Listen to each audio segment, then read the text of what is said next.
Hello, in this video, you will learn how to use your voting devices during the meeting. This meeting will be interactive and when applicable, you will be asked to vote electronically. Each registered voter has received a voting device upon check-in. The devices use a secure proprietary radio frequency protocol. No internet is used. During the meeting, surrender your voting device when exiting the room and receive a new one when you return.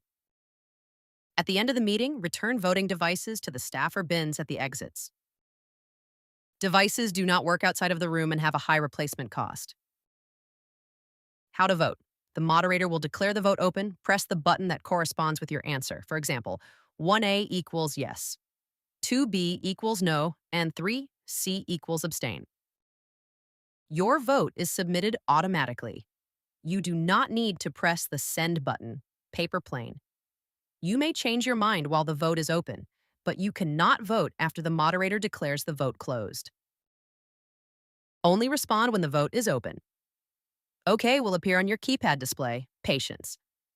It may take a while, especially in meetings with over 500 people. Recorded results will appear on a large overhead screen, if applicable.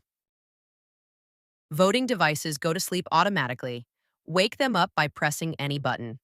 If nothing shows on the keypad display, exchange it at the registration. Only valid votes will be registered. For example, 4D and 5E do not work. Raise your hand up higher to improve voting speed. Do not forget to turn in your voting devices. They do not work outside of this room. Thank you.